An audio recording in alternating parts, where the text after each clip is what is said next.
आज एक बहुत ही दुखद पर महत्वपूर्ण मुद्दे पर ऑल इंडिया कांग्रेस कमेटी की तरफ से प्रेस वार्ता करते हुए मैं सभी प्रेस कर्मियों का स्वागत करती हूं, अभिनंदन करती हूं, इस्तकबाल करती हूं। और इन पंक्तियों के साथ मैं अपनी बात की शुरुआत करना चाहती हूं कि निसार निसार तेरी गलियों के ए वतन कि जहां चली है ये रस्म कि कोई न सर उठा के चले। बाबा सिद्दीकी जी को सरेआम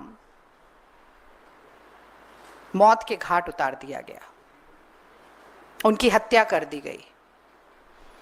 और ये बात किसी बीहड़ सुनसान जगह की नहीं है, ये मुंबई महाराष्ट्र के बांद्रा इलाके की है। और मैं एक ऐसे व्यक्ति की बात कर रही हूं जो एक बहुचर्चित लोकप्रिय समाज सेवी तो थे ही, साथ में 3 बार के एमएलए और पूर्व मंत्री थे। मैं एक ऐसे व्यक्ति की बात कर रही हूं जो वाई लेवल की सिक्योरिटी प्रोटेक्टेड थे। मैं एक ऐसे व्यक्ति की बात कर रही हूं जिन्होंने 15 दिन पहले ही महायुति सरकार को विधिवत तरीके से सूचित किया था कि उन्हें जान से मारने की धमकियां मिल रही हैं। मैं एक ऐसे व्यक्ति की बात कर रही हूं जिनकी पुलिस सुरक्षा बढ़ा दी गई थी और बावजूद इसके, बहुत महत्वपूर्ण बात है ये, कि बावजूद इसके बाबा सिद्दीकी जी को मार दिया गया। और ये पूरा घटनाक्रम अगर हम देखें तो एक बहुत ही वाजिब, बहुत ही जायज सवाल न सिर्फ इस देश के नेताओं, इस देश के राजनीतिक दलों, बल्कि हर भारतीय नागरिक, हर मुंबई और महाराष्ट्र के निवासी के दिमाग में कौंध रहा है कि अगर एक वाई लेवल सिक्योरिटी प्रोटेक्टेड व्यक्ति के साथ, एक पूर्व मंत्री, 3 बार के एमएलए के साथ इस तरह की दुर्दांत घटना घटित हो सकती है, तो उस आम आदमी, आम नागरिक की सुरक्षा का क्या? मुझे लगता है यह कहना अतिशयोक्ति नहीं होगी कि आज महाराष्ट्र, मुंबई में मोदी और शिंदे की सरकार जहां है, भाजपा की सरकार जहां है, महायुति सरकार जहां है, एक ठगबंधन की सरकार जहां है, वहां हर व्यक्ति का जीवन एक डर के साए में बीत रहा है। घर और ऑफिस के भीतर डर, तो वो 4 दीवारी लांघते हुए डर, सुनसान राहों पे डर, तो सरेआम भीड़ में डर, रात के सन्नाटे में डर, तो दिन दहाड़े डर। और इस डर की जिम्मेदारी किसकी है?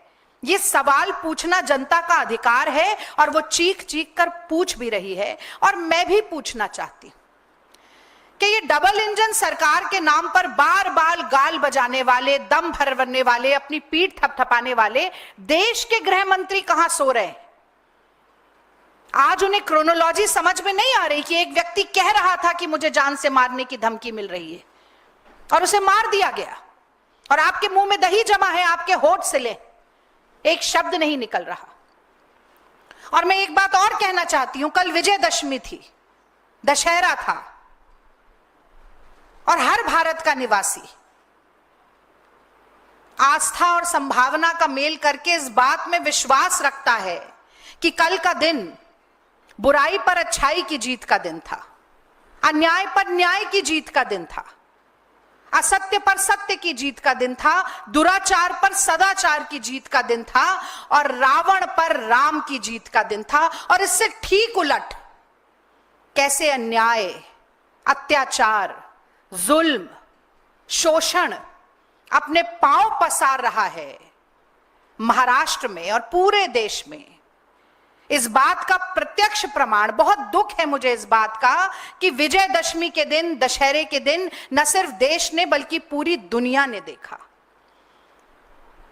तो गोस्वामी तुलसीदास तो श्री रामचरितमानस में लिख गए थे कि राम राज कैसा होना चाहिए, और ये जो स्वघोषित धर्म के ठेकेदार बनते हैं, जो राम राज की बात करते हैं पर मुंह में राम बगल में छुरी लिए बैठे रहते हैं, इन्हें शायद याद नहीं है। गोस्वामी तुलसीदास ने लिखा है कि दैविक दैहिक भौतिक तापा, राम राज नहीं काहू ही व्यापा, सब नर करहि परस्पर प्रीति, चलहि स्वधर्म निरत श्रुति नीति।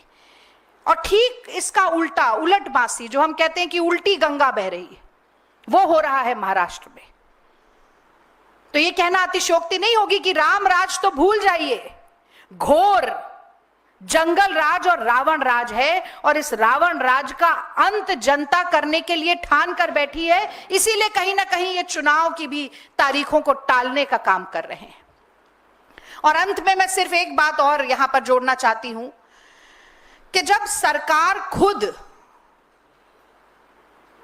अपराधियों की सरपरस्त बन जाती है, हमने देखा किसानों के आंदोलन में, हमने देखा पेपर रद्द पेपर लीक के दौरान नौजवानों के आंदोलन में, हमने देखा कैसे सोहनम वांगचुक आ रहे थे तो उनको रोक दिया गया, हमने देखा कि कैसे पहलवान लड़कियों का, पहलवान बेटियों का सम्मान कुचलने का काम किया गया, हमने देखा कि उन्नाव से लेके हाथरस से लेके पूरे देश में छोटी छोटी बच्चियों और महिलाओं की अस्मिता कैसे तार तार होती है, और बार बार मोदी सरकार या तो खुद अपराधी बन के कटघरे में खड़ी होती है या अपराधियों को संरक्षण देने का काम करती है, उनको बचाने का काम करती है। तो जब अपराधियों के साथ ही सरकार खड़ी होगी तो गुनहगारों का हौसला कितना बुलंद होगा और उसके कितने दुर्दांत परिणाम होंगे, इसका भी हमने एक रूप कल देखा है। क्योंकि लगातार प्रशासन का हौसला पस्त हो रहा है और गुनहगारों का इकबाल बढ़ रहा है, इसीलिए इस तरह की वारदातें अंजाम देती हैं। सबसे पहले आदरणीय राहुल गांधी जी ने, कांग्रेस पार्टी के राष्ट्रीय अध्यक्ष मल्लिकार्जुन खड़गे जी ने, जैसा कि आप पीछे ट्वीट्स में भी देख रहे हैं, न सिर्फ निंदा की है, न सिर्फ प्रशासन और सरकार को जिम्मेदार ठहराया है, बल्कि यह भी कहा है कि तफ्तीश होनी चाहिए, निष्पक्ष तफ्तीश होनी चाहिए, न्याय होना चाहिए, नीतिगत तरीके से होना चाहिए। और मैं अपनी बात को ये कहकर समाप्त करना चाहती हूं कि डबल इंजन सरकार है तो डबल जिम्मेदारी भी होती है, न सिर्फ महाराष्ट्र के मुख्यमंत्री की और गृह मंत्री की, बल्कि देश के प्रधानमंत्री और गृह मंत्री की भी।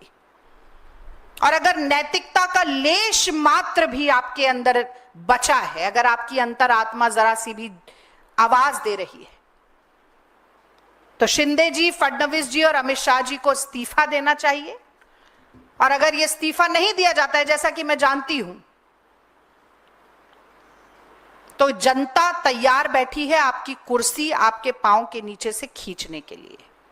और महाराष्ट्र में जनता क्या महसूस कर रही है,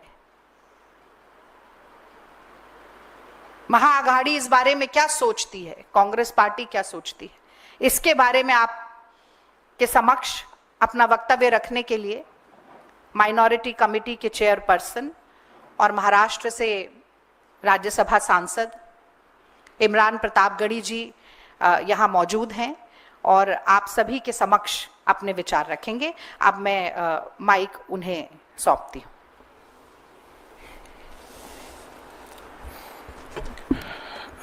धन्यवाद रागिनी जी। हमारी सहयोगी रागिनी नायक जी ने अभी विस्तार से कल के घटनाक्रम के बारे में बताया।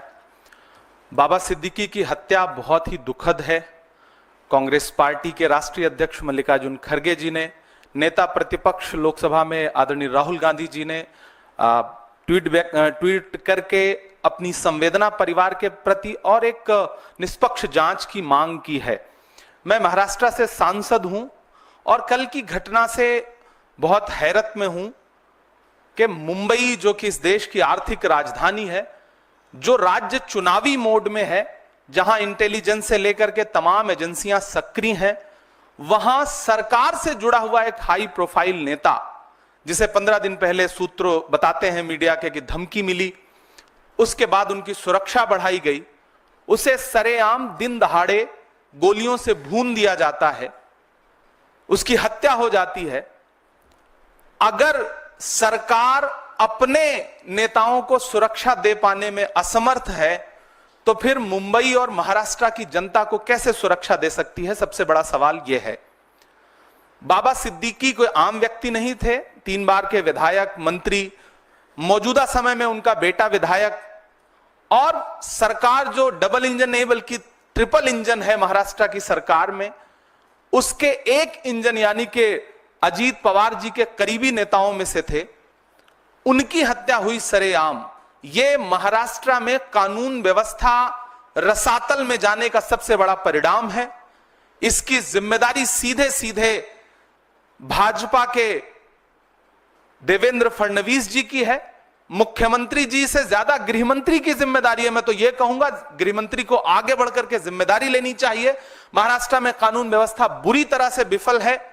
बदलापुर से बांद्रा तक आप जहां भी देखेंगे महाराष्ट्र में ना तो बच्चियां सुरक्षित हैं, ना बेटियां सुरक्षित हैं, ना व्यवसायी सुरक्षित हैं, ना राजनेता सुरक्षित हैं। महाराष्ट्र पूरी तरह से कानून व्यवस्था के नाम पर कोलैप्स हो चुका है, जिसका जिक्र राहुल गांधी जी ने भी किया है, मल्लिकार्जुन खड़गे जी ने भी किया है। हम कांग्रेस पार्टी की तरफ से एक निष्पक्ष जांच की मांग करते हैं, पारदर्शी जांच की मांग करते हैं, ताकि अलग अलग कहानियों के बजाय जो सच्ची बात है वो निकल करके सामने आ सके और जो इसके दोषी हैं उन्हें सजा मिल सके। बहुत दुखद घटना है। मुंबई और महाराष्ट्र के लोग डरे हुए हैं इस घटना से। लगातार लोग जो फीडबैक दे रहे हैं, जो उनकी सूचनाएं आ रही हैं, फोन कर रहे हैं कि इस घटना ने उन्हें चौंका दिया है।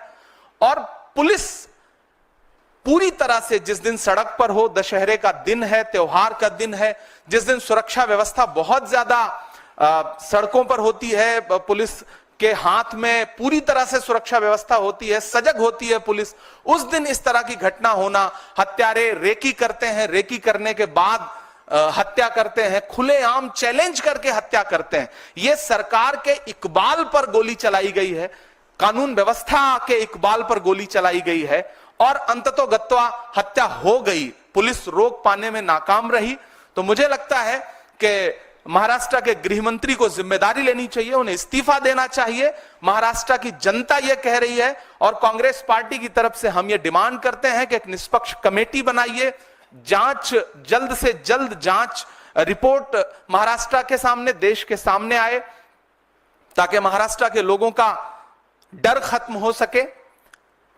हम इस दुख की घड़ी में जिशान सिद्दीकी जो विधायक हैं महाराष्ट्र असेंबली के, हम उनके प्रति अपनी संवेदना प्रकट करते हैं, बाबा सिद्दीकी के परिवार के प्रति अपनी संवेदना प्रकट करते हैं। एक हाई प्रोफाइल व्यक्ति जो समाजसेवी भी था, जिसे मुंबई पहचानती थी, ऐसे व्यक्ति का मर्डर बहुत ही चिंता का विषय है, बहुत अफसोस का विषय है।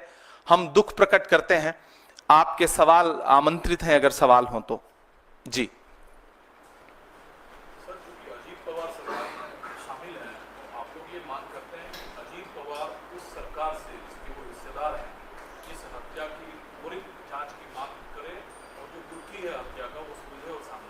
नहीं, सिर्फ अजीत पवार जी को तो मांग करनी ही चाहिए, वो उनकी पार्टी के एक इंपॉर्टेंट नेता थे, लेकिन देश का हर विपक्षी दल मांग कर रहा है कि डबल इंजन ट्रिपल इंजन की सरकार कर क्या रही है। सबसे पहला तो हम अजीत पवार जी से प्रश्न ना पूछ के हम देवेंद्र फडणवीस जी से सवाल पूछे ना, हम शिंदे जी से सवाल पूछे ना कि उनकी पुलिस क्या कर रही है, उनका प्रशासन क्या कर रहा है। हम सवाल को घुमाते क्यों है?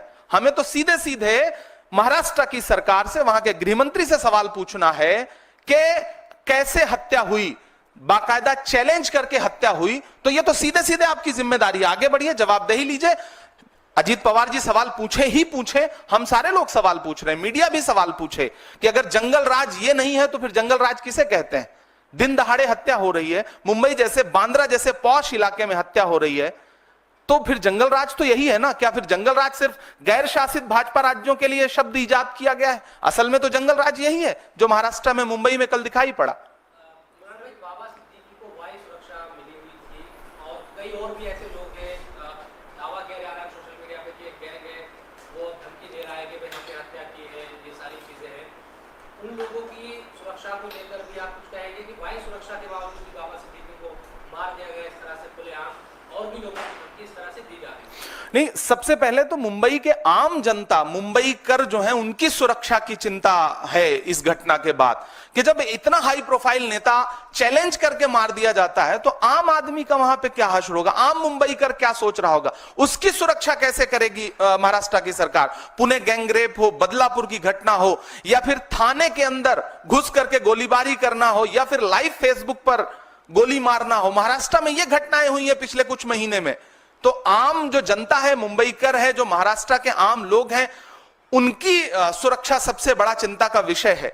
दूसरी महत्वपूर्ण बात यह कि सोशल मीडिया पे कौन क्या जिम्मेदारी ले रहा है। मुझे तो लगता है कि गृहमंत्री को जिम्मेदारी लेनी चाहिए। उन्हें आगे आकर के इस हत्या पर खुद अपने कदम पीछे ला करके कहना चाहिए कि जवाबदेही मेरी बनती है, मैं इस्तीफे की पेशकश करता हूं, क्योंकि मैं महाराष्ट्र के लोगों को सुरक्षा देने में असफल रहा हूं। सच्चाई तो यह है। बाकी उसकी भी पुष्टि करना, जो सोशल मीडिया पे पोस्ट तैर रही है, उसकी पुष्टि करने का काम भी तो महाराष्ट्र प्रशासन का ही है, मुंबई प्रशासन का है। प्रशासन क्या कर रहा है, सबसे बड़ा सवाल यह है।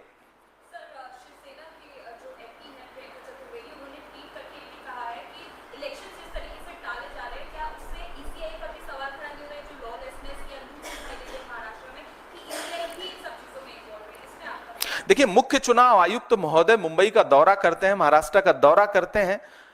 मुख्य चुनाव आयुक्त टीम के साथ अगर किसी राज्य में जा रहे हैं तो इसका मतलब इलेक्शन मोड में है राज्य। सारी एजेंसियां सक्रिय हैं, सारी एजेंसियां इलेक्शन मोड में हैं।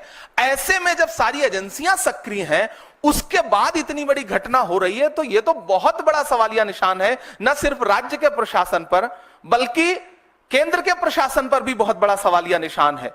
तो मुझे लगता है कि प्रियंका जी ने जिस संदर्भ में यह बात कही है, महाराष्ट्र के, झारखंड के इलेक्शन जिस तरह टाले गए, तो मुझे तो सरकार से, महाराष्ट्र की सरकार से पूछना है, भाजपा सरकार से पूछना है कि क्या आप इस तरह से चुनाव का आगाज कर रहे हैं, खूनी आगाज कर रहे हैं महाराष्ट्र में, जो कल्चर नहीं है, जहां राजनीति में बड़ी शुचिता और बड़ी सादगी है, वहां आप इस तरह से एक चुनावी आगाज कर रहे हैं।